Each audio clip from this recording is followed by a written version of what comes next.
Hey and welcome to my channel. In today's video I will take a closer look at formulas and if statements.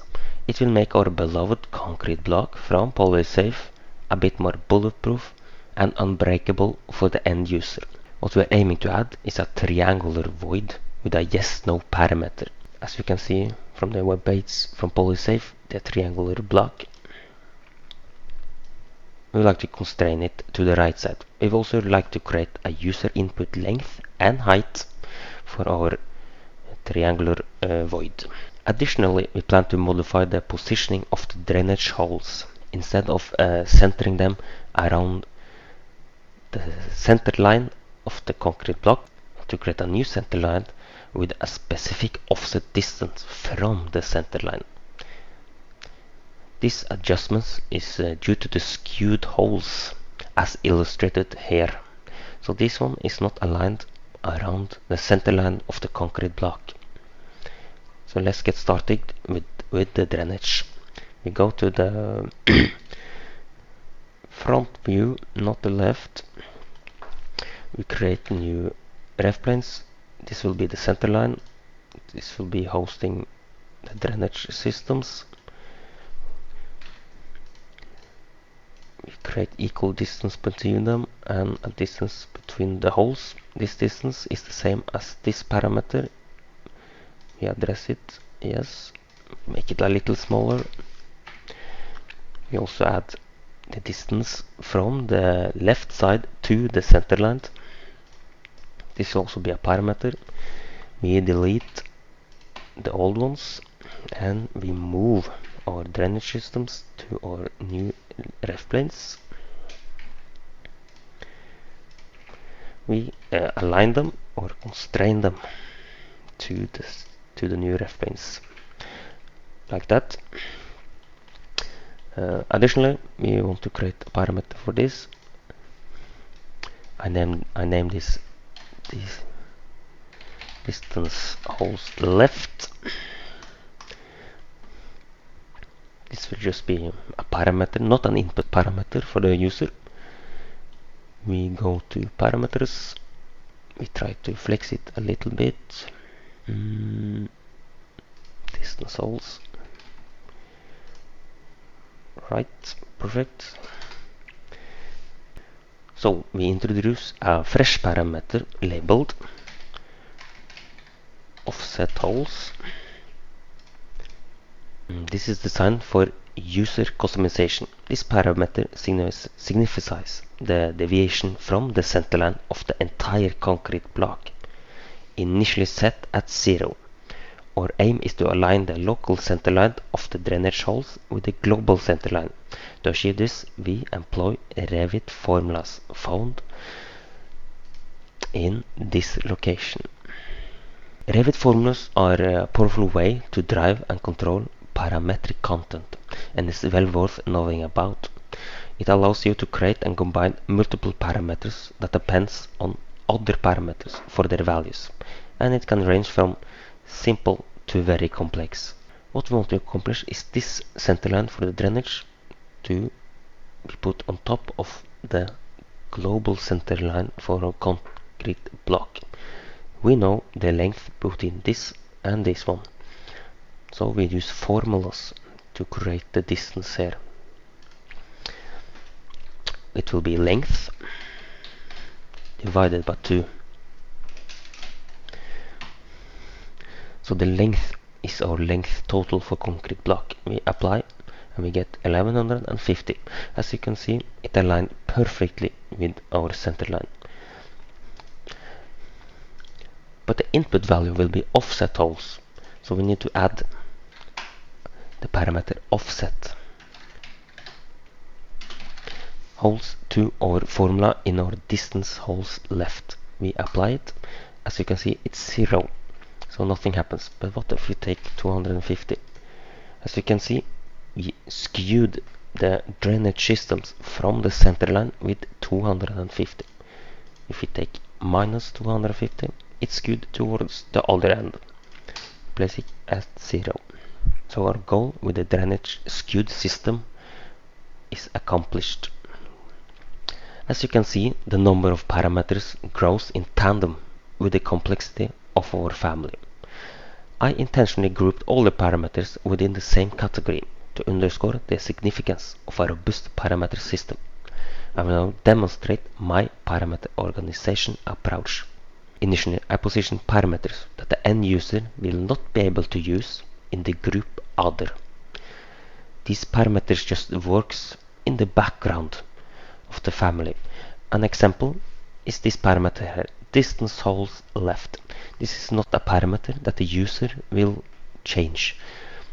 So I go to edit parameter and place it under the category Other. Additionally, I prefer the visibility parameters, yes/no parameters, to be grouped in the graphic category. I also try to emphasize clear and descriptive naming of the parameters. Try to be clear and precise with your naming. And, very important, avoid math symbols. So, in the dimension category, I prioritize placing frequently used parameters at the uppermost section. So you place the one that most likely will not be used as often at the bottom.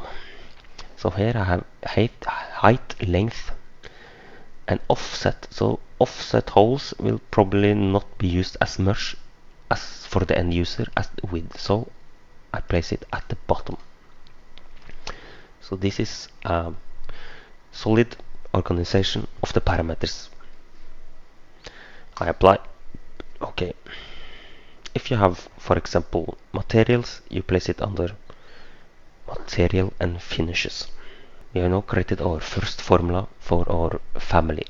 We now move on to our triangular void. We put up some new reference planes, constrain it, put up the parameters. This will be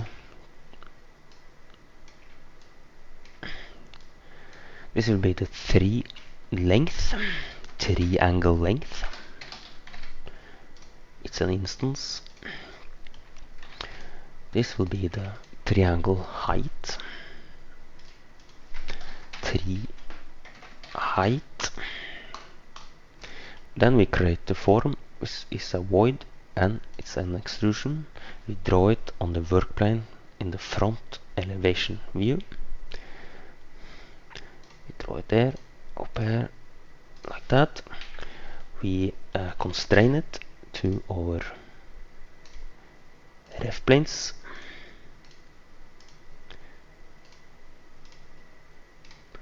Like that. We press OK. We now have our void with our parameters. We try to do a little. No, we go to ref floor plane first. The ref plane to see the to see our void. We now align it to our width because we want the triangle void to follow the width of the concrete block. We go to front view again. Now we go to and we make this cuttable. We now cut and it starts to look like the A2 concrete block actually. Next thing we will create a yes/no parameter for our triangle. The visibility parameter, we put it in the graphic. This is a yes/no. Okay, perfect. We go to view and yes, it cuts, and we press this button associate value parameter. We associate to triangle parameter that we just created. We go again to parameter to try a little flex. Perfect. We test with the tree height. Alright. We test with tree length. This seems to work pretty well. So now we are pretty much done with the family. However, we want to make this family bulletproof for the end user. Like when the end user type in a value, the family does not break or behave as not intended. For example, if the end user will, for example, type in a triangle length on, let's say, 3000, it will cut through the whole concrete block, and we don't want that. So what do? We introduce if statements, because we want our value to be in between a minimum value and a maximum value that we set. To do this, we create a new parameter that is our actual triangular void length.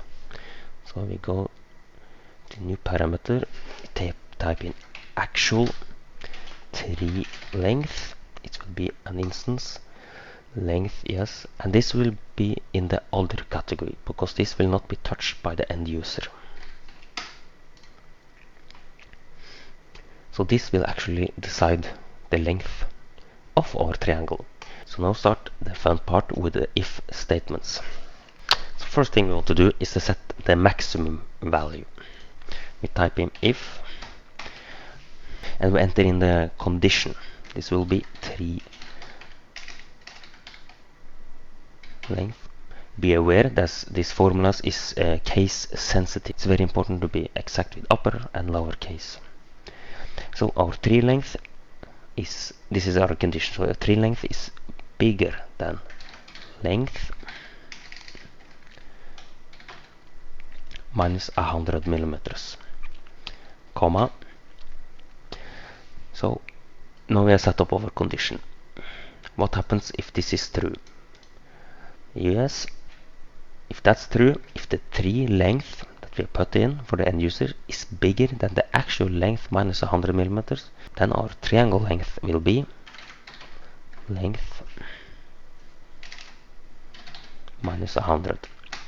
If this condition is not true, if tree length is less than length minus 100, then the return value will just be tree length. And we close the if statement with a bracket.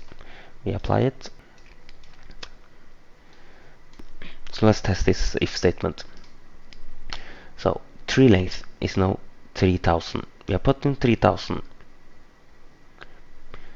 But our actual tree length says 2200. Meaning this tree length is bigger than the actual length that is put here minus 100. Meaning this return value will pop up, length minus 100, and length is 2300 minus 100 millimeters, that is 2200 millimeters, correct. If I put in 4500, we'll still have the same value for our actual tree length. But what if I put in less? Yeah, we will have the return value to be the actual tree length. We go to our front view to change our tree length parameters to actual tree length. So this is the actual triangle length for our void.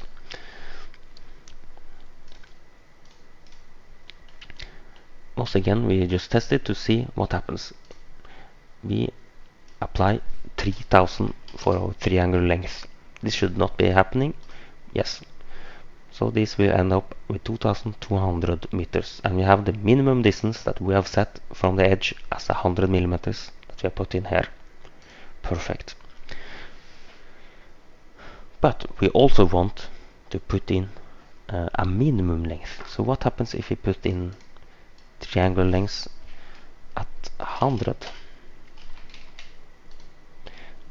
Yeah, this slope will be too steep. So we want to put in a minimum length at 250. So what do we do then? We need to insert another if statement. So this will be nested if statement. The nested if statement will come here. I put in another if statement, and we create a new condition. Tree length is less than 250 millimeters. If if that is true, if the tree length is less than 250 millimeters, then the return value will be 250 millimeters. If that is not true, the return value will be just tree length.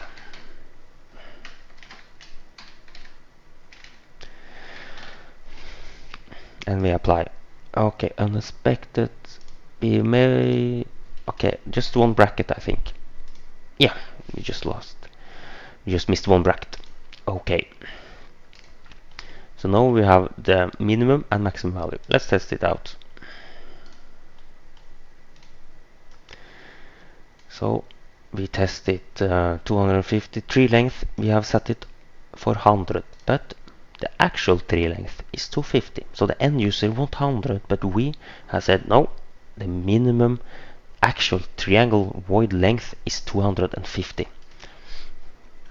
So it's 200, still nothing. It's at 300. You see, it's changed.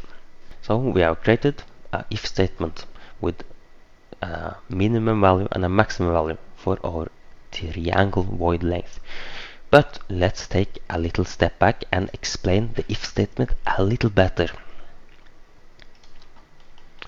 So this is our first if statement for creating a ceiling for a maximum value for our triangle length. The first thing we put up is the condition, as marked here. The condition is tree length is bigger than length, and the length is the total length of the concrete block minus 100 millimeters. So if the value of this condition is true, then the return value for this if statement will be the red number. But if this condition is not true, if tree length is not bigger than the length minus 100 millimeters, then the return value for this if statement is the tree length. Let's go simplify it a little bit. Here we have simplified it as much as we can. Again, we have the condition x is bigger than y. If this is true, the return value for this if statement is set. If this is not true, the return value is L. Let's simplify it with numbers. An example 1 is if x is equal to 30, and we have this if statement x is less than 50. Is this true? 30 is less than 50, so this is true. That means the return value for this if statement is 45 and not x. But example 2, x is equal to 60. Let's see, the condition here is x is less than 50, but x is not less than 50 because x is 60, so x is bigger. This is not true, meaning the red one is for the true value and x is for the false value. So the return value here is x, and x is equal to 60, so we will get 60 for the return value for this if statement. Next one is the nested if statement. We have pretty much the same formula, but when we got condition 1 false and we got this green bubble back in the return value, we created a new if statement inside the if statement. It's a nested if statement. So the new if statement have a new condition. Here we set the triangle length of the void less than 250 millimeters. If this condition is true, if we put in triangle length less than 250 millimeters, the return value is 250 millimeters, meaning we can't go below 250 millimeters. If this is not true, we will have the return value for triangle length. To sum it up, meaning our tree length return value has a range between 250, that is the minimum, and the maximum, that is the total length of the concrete polysafe block minus 100 millimeters. So last explanation for the if statement. Imagine you're deciding whatever to go out to play or stay at home. You might say to yourself, if it's sunny outside, then I will go out to play. Otherwise, I will stay at home. In programming, as we have done now, an if statement works similarly. It's like giving instructions to a computer. You say, if something is true, then do one thing. Otherwise, do something else. For example, think of a game where you want the player to go through a door. If they have a key, the computer checks. If the player has the key, then open the door. Otherwise, they can't go through. So, an if statement is like making a choice based on a condition. If the condition is met, true, one action happens. If the condition isn't met, false, a different action happens. To finalize this family, we add the same for our height, actual tree height, to make sure that the height has also a maximum and minimum value. We add a new parameter, actual tree height instance. This is also a parameter that will work in the background. We basically copy this in here and we go to change the tree length with height.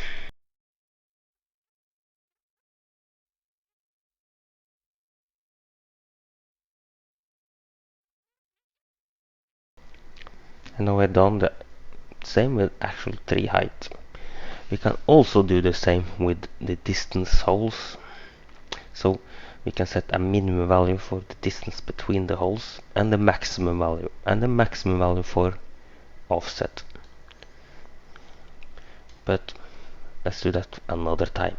So this concludes the video with if statements. If you found this helpful, please like and subscribe for more videos.